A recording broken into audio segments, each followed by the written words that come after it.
നമസ്കാരം. എല്ലാ പ്രിയപ്പെട്ട പ്രേക്ഷകർക്കും നമ്മുടെ ചാനലിലേക്ക് സ്നേഹം നിറഞ്ഞ സ്വാഗതം.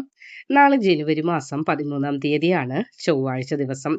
കലണ്ടറിലെ വെറുമൊരു ദിവസമല്ല നാളെ വരാൻ പോകുന്നത്.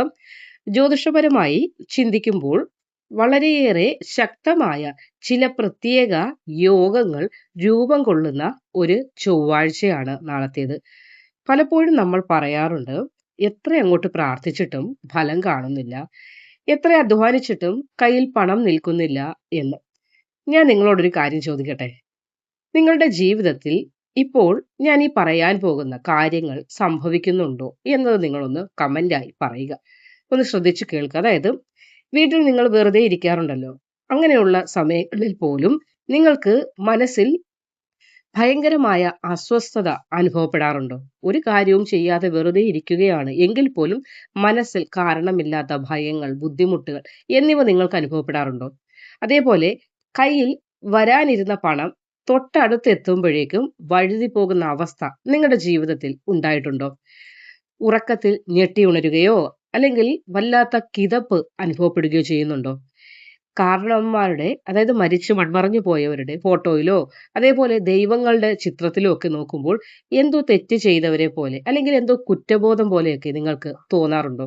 എങ്കിലേ ഇതിൽ ഏതെങ്കിലും ഒന്ന് നിങ്ങൾക്ക് അനുഭവപ്പെട്ടിട്ടുണ്ടെങ്കിൽ ഉറപ്പിച്ചോളൂ, നാളത്തെ ദിവസം നിങ്ങൾക്ക് വളരെയേറെ നിർണായകമായ ദിവസമാണ്. കാരണം എന്തെന്നാൽ, നാളെ രൂപം കൊള്ളുന്ന ശുഭകരമായ ധനയോഗം, ഒപ്പം തന്നെ ചൊവ്വയുടെ ഒരു സ്വാധീനവും കൂടെ ഉണ്ടാകുന്നുണ്ട്. അപ്പോൾ ഇത് ചില നക്ഷത്രക്കാരുടെ ജീവിതത്തിൽ വലിയ മാറ്റങ്ങൾക്ക് തുടക്കം കുറിക്കുകയാണ്. അപ്പോൾ ഇന്നത്തെ ഈ അധ്യായത്തിൽ നമ്മൾ സംസാരിക്കാൻ പോകുന്നത് പ്രധാനമായും 3 കാര്യങ്ങളാണ്. ഒന്ന്, നാളത്തെ ദിവസത്തിൽ ഉണ്ടാകുന്നതായ അല്ലെങ്കിൽ സംഭവിക്കാൻ പോകുന്ന പ്രധാനപ്പെട്ട ഭാഗ്യോദയം. അതേപോലെ രണ്ടാമതായി, നാളത്തെ ദിവസം ഈ ഭാഗ്യോദയം ലഭിക്കാൻ പോകുന്ന നക്ഷത്രക്കാർ ആരൊക്കെയാണ്, ഇനി ഏതൊക്കെ നക്ഷത്രക്കാർക്കാണ് അല്പം ദോഷങ്ങളിലൂടെ കടന്നു പോകേണ്ടതായി വരുന്നത്, അവർ ഐശ്വര്യം വരുന്നതിന് നാളെ വൈകുന്നേരത്തിന് മുൻപ് സ്വന്തം വീട്ടിൽ ചെയ്യേണ്ടതായ അതീവ ലളിതമായ ചില പൊടിക്കൈകൾ. ഇങ്ങനെ 3 പ്രധാനപ്പെട്ട കാര്യങ്ങളാണ് ഇന്നത്തെ അധ്യായത്തിൽ ഉൾപ്പെടുത്തിയിട്ടുള്ളത്. അപ്പോൾ നമുക്ക് വീഡിയോയിലേക്ക് കടക്കാം. അവസാനം വരെ നിങ്ങളിത് കാണാനായി ശ്രമിക്കുക. കാരണം ഈ പരിഹാരങ്ങൾ അത്രമേൽ പ്രധാനപ്പെട്ടവയായതിനാൽ തന്നെ നിങ്ങൾക്ക് വളരെയേറെ ഉപകാരപ്രദമായി മാറുന്നതാണ്. അപ്പോൾ നാളെ ജനുവരി 13 ചൊവ്വാഴ്ചയാണല്ലോ. ജ്യോതിഷത്തിൽ ചൊവ്വ എന്നത് ഊർജമാണ്, ശക്തിയാണ്. അപ്പോൾ കടബാധ്യതകളെ തീർക്കാനുള്ള ആർജവം, ഊർജം ഇതൊക്കെ നിങ്ങൾക്ക് വന്നു ചേരാൻ പോവുകയാണ് നാളത്തെ ദിവസം മുതൽ. അതായത് നാളത്തെ ദിവസത്തിന്റെ ഗ്രഹനില പരിശോധിക്കുമ്പോൾ ചന്ദ്രൻ തുലാം രാശിയിൽ സഞ്ചരിക്കുന്ന സമയമാണ്. ചന്ദ്രൻ എന്ന് പറഞ്ഞാൽ അറിയാമല്ലോ, മനസ്സിന്റെ കാരകത്വമുള്ള ഗ്രഹമാണ് ചന്ദ്രൻ. അപ്പോൾ കർമ്മത്തിന്റെ കാരകത്വമായ ഗ്രഹങ്ങളും തമ്മിൽ ഒരു അനുകൂല ബന്ധത്തെയാണ് ഇവിടെ സൂചിപ്പിക്കുന്നത്. അപ്പോൾ ഇതിന്റെ ഫലമായി ധനലാഭ യോഗം ഉണ്ടാകുന്ന കുറച്ച് നക്ഷത്രക്കാരുണ്ട്. പലപ്പോഴും പണം കിട്ടാനുള്ള വഴികൾ അടഞ്ഞു കിടക്കുകയായിരിക്കും. എന്നാൽ നാളെ മുതൽ ചില പുതിയ വാതിലുകൾ, ചില പുതിയ വഴികൾ നിങ്ങൾക്ക് മുന്നിൽ ഭഗവാൻ തുറക്കാൻ പോവുകയാണ്. അതായത് തൊഴിലിൽ ഉണ്ടായിരുന്ന, കർമ്മമേഖലയുമായി ബന്ധപ്പെട്ടുണ്ടായിരുന്ന മടുപ്പ് അല്ലെങ്കിൽ ബുദ്ധിമുട്ട് ഇതൊക്കെ മാറുന്നതാണ്. ശത്രുക്കൾ അല്ലെങ്കിൽ നമ്മളെ അസൂയയോടെ നോക്കുന്നവർക്ക് നമ്മുടെ മുന്നിൽ പിടിച്ചു നിൽക്കാൻ കഴിയാത്ത ഒരു സാഹചര്യം കൂടെ നാളെ മുതൽ രൂപപ്പെടാൻ പോകുന്നുണ്ട്. പ്രത്യേകിച്ച് നാളെ സുബ്രഹ്മണ്യ സ്വാമിയുടെയും അതേപോലെ ഭദ്രകാളി അമ്മയുടെയും സാന്നിധ്യം നാളത്തെ ദിവസത്തിന് മാറ്റുകൂട്ടുന്നുണ്ട്. അതുകൂടി മനസ്സിലാക്കുക. അതുകൊണ്ട് തന്നെ മനസ്സിൽ വിചാരിച്ച കാര്യങ്ങൾ നടക്കാൻ ഏറ്റവും ഉത്തമമായ ദിവസം കൂടിയാണ് നാളത്തേത്. അപ്പോൾ ഇവിടെ നമുക്ക് ഓരോ നക്ഷത്രക്കാരെയും ഓരോന്നോരോന്നായി ഒന്ന് വിശകലനം ചെയ്യാം. അപ്പോൾ ഇനി നമുക്ക് അതിൽ ആദ്യത്തെ നക്ഷത്രമായി പറയാനുള്ളത് അശ്വതിയാണ്. മേടക്കൂറിൽ വരുന്ന അശ്വതി നക്ഷത്രക്കാർക്ക് നാളെ തൊഴിൽപരമായി വലിയ അംഗീകാരങ്ങൾ വന്നു ചേരാനുള്ള സാധ്യതയാണ് കൂടുതലായി കാണുന്നത്. കുറെ നാളുകളായി മുടങ്ങിക്കിടന്ന ഒരു ലോൺ പാസ്സാവുകയോ അതല്ലെങ്കിൽ കിട്ടാനുള്ള പണമൊക്കെ തിരികെ ലഭിക്കുവാനോ ഉള്ള യോഗം കാണുന്നുണ്ട്. നിങ്ങൾക്ക് മനസ്സിലുണ്ടായിരുന്നതായ സകലവിധ മാനസിക സംഘർഷങ്ങൾക്കും നാളത്തെ ദിവസത്തോടു കൂടി ഒരു അയവ് ഉണ്ടാകുന്നതാണ്. ഇനി രണ്ടാമത്, ഇടവക്കൂറിൽ വരുന്ന കാർത്തിക നക്ഷത്രക്കാർക്ക് നാളെ കുടുംബത്തിൽ ഒരു മംഗളകർമ്മം നടക്കാനോ അതല്ലെങ്കിൽ മംഗളകർമ്മം എന്ന് പറയുമ്പോൾ വിവാഹമാകാം, അതേപോലെ ഗൃഹ വാങ്ങുന്നതുമായി ബന്ധപ്പെട്ട അല്ലെങ്കിൽ ഗൃഹപ്രവേശനവുമായി ബന്ധപ്പെട്ട ഒരു വാഹനം വാങ്ങുന്നതുമായി ബന്ധപ്പെട്ട അതെല്ലാം ശുഭകരമായ കാര്യങ്ങൾ തന്നെയാണ്. അപ്പോൾ ഇതിനെക്കുറിച്ച് ചില തീരുമാനങ്ങളൊക്കെ എടുക്കുന്നതിനുള്ള സാധ്യമാകുന്ന ദിവസമാണ്. ഭർത്താവുമായോ ഇനി ഭാര്യയുമായോ ഉണ്ടായിരുന്ന ചെറിയ വിധ തർക്കങ്ങളൊക്കെ മാറി സ്നേഹം വർദ്ധിക്കുന്നതിനുള്ള ഭാഗ്യവും കാണുന്നുണ്ട്. ഇനി നമുക്ക് മൂന്നാമത്തെ നക്ഷത്രം ഏതാണെന്ന് നോക്കാം. മൂന്നാമത്തെ നക്ഷത്രമായി വരുന്നത് മകയിരമാണ്. ഒരുപാട് നാളുകളായി മനസ്സിൽ കൊണ്ടു നടന്ന ഒരു യാത്ര, അത് ക്ഷേത്രമാകാം അല്ലെങ്കിൽ ദൂര സ്ഥലങ്ങൾ സഞ്ചരിക്കണമെന്നതാകാം. അപ്പോൾ ഏതായാലും ഒരു യാത്രയ്ക്കുള്ള ഭാഗ്യം, അതല്ലെങ്കിൽ ഒരു കൂടിക്കാഴ്ച സഫലമാകുന്ന ദിവസമാണ്. ചിലപ്പോൾ സുഹൃത്തുക്കളെ കാണണമെന്നതാകാം, ബന്ധുമിത്രാദികളെ കാണണമെന്നതാകാം. ഏതായാലും നാളത്തെ ദിവസം ഒരു യാത്ര ഉണ്ടാകാനോ അതല്ലെങ്കിൽ ഒരു സുഹൃത്തിന്റെ സമാഗമം സംഭവിക്കാനോ ഒക്കെയുള്ള സാധ്യത കൂടുതലായി കാണുന്നുണ്ട്. സർക്കാർ സംബന്ധമായ കാര്യങ്ങളിലും അനുകൂലമായ തീരുമാനം ഉണ്ടാകുന്ന ദിവസമാണ്. മെച്ചപ്പെട്ട ആരോഗ്യവും വന്നുചേരും. അടുത്തത് പൂയം നക്ഷത്രമാണ്. ശനിദോഷം കൊണ്ട് വലയുന്നവരാണെങ്കിലും നാളത്തെ ദിവസം നോക്കുമ്പോൾ പൂയം നക്ഷത്രക്കാർക്ക് ഒരു വലിയ ആശ്വാസത്തിന്റെ ദിവസമാണ്. അപ്രതീക്ഷിതമായി ഒരു സുഹൃത്ത്, ഒരു മിത്രം വഴി സഹായമൊക്കെ ലഭിക്കാനും അതേപോലെ മക്കളുടെ കാര്യത്തിൽ ഉണ്ടായിരുന്ന സകലവിധ ആശങ്കകൾ മാറുവാനുമുള്ള യോഗവും ഭാഗ്യവും കാണുന്നുണ്ട്. ഇനി അഞ്ചാമത്തെ നക്ഷത്രമായി പറയാനുള്ളത് ഉത്രമാണ്. ഉത്രം നക്ഷത്രക്കാർക്ക് നാളെ രാജയോഗ തുല്യമായ ഫലങ്ങളാണ് സിദ്ധിക്കുവാൻ പോകുന്നത്.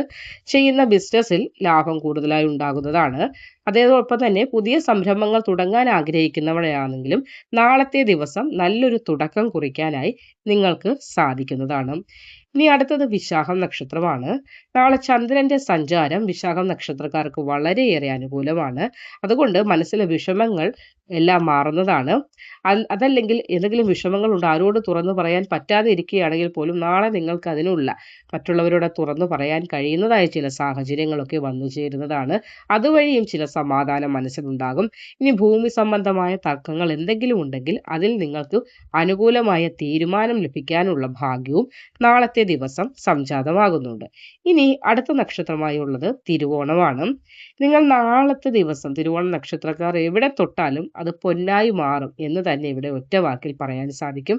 വാക്കുകൾ മറ്റുള്ളവർക്ക് നിങ്ങൾ പറയുന്ന വാക്കുകൾ മറ്റുള്ളവരിൽ വില കൽപ്പിക്കപ്പെടുമെന്ന്. അതായത് നിങ്ങൾ എന്ത് കാര്യം പറഞ്ഞാലും മറ്റുള്ളവരെ വില കൽപ്പിക്കാതിരുന്ന അവസ്ഥ മാറി നിങ്ങളുടെ വാക്കുകൾക്ക് മറ്റുള്ളവർ വിലയും മതിപ്പും നൽകുന്നതാണ്. കടങ്ങളൊക്കെ വീട്ടാനുള്ള ചില പുതിയ മാർഗങ്ങൾ, പദ്ധതികളൊക്കെ ഉരുത്തിരിഞ്ഞു വരുന്ന ദിവസമാണ്. അപ്പോൾ ഈ പറഞ്ഞ നക്ഷത്രക്കാർക്കെന്നല്ല എല്ലാവർക്കും നാളെ പൊതുവെ വളരെ ഉത്തമമായ ദിവസമാണ്. എങ്കിലും ഈ പറഞ്ഞിരിക്കുന്നതായ ഇവിടെ 7 നക്ഷത്രക്കാർക്കായിരിക്കും ഏറ്റവും ഇരട്ടി ഫലങ്ങൾ കൂടുതലായി വന്നു ചേരാൻ പോകുന്നത്. ഇനി ഞാൻ നേരത്തെ പറഞ്ഞല്ലോ, നമ്മുടെ വീട്ടിൽ തന്നെ ചെയ്യാൻ പറ്റുന്ന ചില ലളിതമായ പരിഹാരങ്ങൾ പറഞ്ഞു തരാവുന്നു. അതെന്തൊക്കെയാണെന്ന് നമുക്കൊന്ന് നോക്കാം. ഇത് ഈ പറഞ്ഞ 7 നക്ഷത്രക്കാർക്കെന്നല്ല എല്ലാ നക്ഷത്രക്കാർക്കും ഗൃഹത്തിൽ ചെയ്യാൻ സാധിക്കുന്നതാണ്. അതായത് നിങ്ങളുടെ വീട്ടിൽ ദാരിദ്ര്യം മാറാനും നെഗറ്റീവ് എനർജി പോയി പോസിറ്റീവ് എനർജി വരാനും നാളെ ചൊവ്വാഴ്ച ആയതുകൊണ്ട് തന്നെ ചെയ്യേണ്ട ഒന്നാമത്തെ കാര്യം കല്ലുപ്പ് പ്രയോഗം. അതായത് നാളെ രാവിലെ കുളിയൊക്കെ കഴിഞ്ഞിട്ട് ഒരു ചെറിയ ചില്ലുപാത്രത്തിലോ അതല്ലെങ്കിൽ മൺപാത്രത്തിലോ കുറച്ച് കല്ലുപ്പ് എടുക്കുക. അതിലേക്ക് ഒരു 2 ഗ്രാമ്പു, 2 കൂടുതൽ വേണ്ട, 2 ഗ്രാമ്പു ഒന്ന് കുത്തി വെക്കുക. ഇത് വീടിന്റെ വടക്കു കിഴക്ക് ഭാഗത്തോ അതല്ലെങ്കിൽ പൂജാമുറിയിലോ വെക്കുക. പിറ്റേ ദിവസം, അതായത് നാളെ ചൊവ്വയാണ്, അത് കഴിഞ്ഞ് വരുന്ന പിറ്റേ ദിവസം ബുധനാഴ്ചയാണ്, ഇതെടുത്ത് ഒഴുക്കുവെള്ളത്തിൽ കളയാം. അതല്ലെങ്കിൽ ടോയ്ലറ്റ് ഉണ്ടല്ലോ, ടോയ്ലറ്റിൽ ഫ്ലഷ് ചെയ്ത് നിങ്ങൾക്ക് കളയാവുന്നതാണ്. ഇത് വീട്ടിലെ ദൃഷ്ടിദോഷങ്ങളൊക്കെ മാറുന്നതിനും അത്ഭുതകരമായ മാറ്റങ്ങൾ ആ ഗൃഹത്തിലുള്ളവർക്ക് വന്നു ചേരുന്നതിനും സഹായിക്കുന്നതാണ്. ഇനി രണ്ടാമതുള്ള കാര്യം വിളക്ക് തെളിയിക്കുമ്പോൾ ശ്രദ്ധിക്കേണ്ട ഒരു കാര്യമാണ്. അതായത് നാളെ വൈകുന്നേരം നിങ്ങൾ സന്ധ്യയ്ക്ക് വിളക്ക് തെളിയിക്കുമല്ലോ, അപ്പോൾ ദീപത്തിൽ ഒരു ഏലക്ക ഒന്ന് ഇട്ട് നോക്ക്. അതായത് മഹാലക്ഷ്മി ദേവിക്ക് പ്രിയപ്പെട്ടതാണ് ഏലക്കയുടെ ഗന്ധം. അതുകൊണ്ട് തന്നെ ഇത് സാമ്പത്തിക തടസ്സങ്ങൾ മാറാനായിട്ട് സഹായിക്കുന്നതാണ്.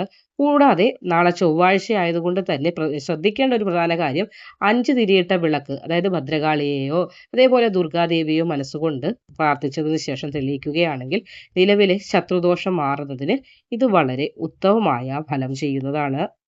ഇനി മൂന്നാമതായിട്ടുള്ള ഒരു പരിഹാരം മധുരം നൽകലാണ്. അതായത് നാളെ ഒരു ഉച്ചയ്ക്ക് കാക്കയ്ക്കോ അല്ലെങ്കിൽ വീടിന് പുറത്തുള്ളതായ ജീവികൾക്കോ അല്പം ശർക്കര ചേർത്ത ചോറ് നൽകുന്നത് പിതൃക്കളുടെ അനുഗ്രഹം കൂടി വന്നു ചേരുന്നതിന് സഹായിക്കുന്നതാണ്. അപ്പോൾ ശർക്കര എന്താണ്? ചേർക്കാൻ പറഞ്ഞതെന്ന് വെച്ചാൽ ശർക്കര ചൊവ്വയുടെ കാരകത്വമുള്ളതാണ്. അതുകൊണ്ട് തന്നെ രക്തസംബന്ധമായ അസുഖങ്ങളൊക്കെ കുറയുന്നതിനും സഹോദര ഗുണം വർദ്ധിക്കുന്നതിനും ഒക്കെ ഇത് വഴി സാധ്യമാകുന്നതാണ്. അപ്പോൾ ഞാൻ ഈ പറഞ്ഞ കാര്യങ്ങൾ വലിയ ചിലവുകളുള്ള ഒരു കാര്യവുമല്ല പറഞ്ഞിരിക്കുന്നത്. പക്ഷെ എന്ത് ചെയ്താലും വിശ്വാസത്തോടെ ചെയ്താൽ മാത്രമേ ഫലം ഉറപ്പാവുകയുള്ളൂ. അപ്പോൾ നിങ്ങൾക്ക് ഇത് വിശ്വാസമായി തോന്നുന്നുണ്ടെങ്കിൽ ഇതൊക്കെ ഒന്ന് ചെയ്ത് നിങ്ങളുടെ ജീവിതത്തിലെ പ്രശ്നങ്ങളൊക്കെ മാറുന്നതിന് സാധിക്കും. എന്നാൽ ഇതിന് ഏറ്റവും പ്രധാനം നമ്മൾ ഒരു തരി ഉപ്പാണെങ്കിൽ പോലും വിധി മാറ്റാനായി സാധിക്കും എന്നത് പറയാറുണ്ട്. അതെങ്ങനെയെന്ന് ചോദിച്ചാൽ നമ്മൾ വിശ്വാസത്തോടെ ചെയ്താൽ നമ്മൾക്ക് വിധിയെയും മാറ്റി എഴുതാനായിട്ട് സാധിക്കുമെന്നതാണ്. അപ്പോൾ നാളത്തെ ദിവസം വെറുതെ കളയരുത്. ഈശ്വര പ്രാർത്ഥനയോടെ നല്ല മനസ്സോടുകൂടി നാളത്തെ പ്രഭാതത്തെ വരവേൽക്കാനായിട്ട് നിങ്ങൾ ശ്രമിക്കുക. അപ്പോൾ ഇവിടെ ഈ പറഞ്ഞ കാര്യങ്ങൾ നിങ്ങൾക്ക് അനുഭവപ്പെടുന്ന ലക്ഷണങ്ങളൊക്കെ ഒന്ന് ആദ്യം തന്നെ പറഞ്ഞ കുറച്ച് കാര്യങ്ങളുണ്ട്. അത് നിങ്ങൾക്ക് ആ ലക്ഷണങ്ങൾ എന്തെങ്കിലും അനുഭവപ്പെട്ടിട്ടുണ്ടെങ്കിൽ അത് കമൻ്റായിട്ടൊക്കെ ഒന്ന് രേഖപ്പെടുത്തുക. അതേപോലെ തന്നെ ഈ കമൻ്റ് നിങ്ങൾ രേഖപ്പെടുത്തുന്നത് വഴിയാണ് അടുത്ത വീഡിയോ ഇടുന്നതിനും ഞങ്ങൾക്കൊരു പ്രചോദനമായി മാറുന്നത്. അതുകൊണ്ട് തന്നെ ഈ അറിവുകൾ മറ്റുള്ളവരിലേക്ക് എത്തുന്നതിന് വീഡിയോ ഒന്ന് ഷെയർ ചെയ്യാനും ആരും മറക്കാതിരിക്കുക. അപ്പോൾ എല്ലാവർക്കും സർവ്വ ഐശ്വര്യങ്ങളും ഉണ്ടാകട്ടെ എന്ന് ആത്മാർത്ഥമായി പ്രാർത്ഥിക്കുന്നു. നന്ദി, നമസ്കാരം.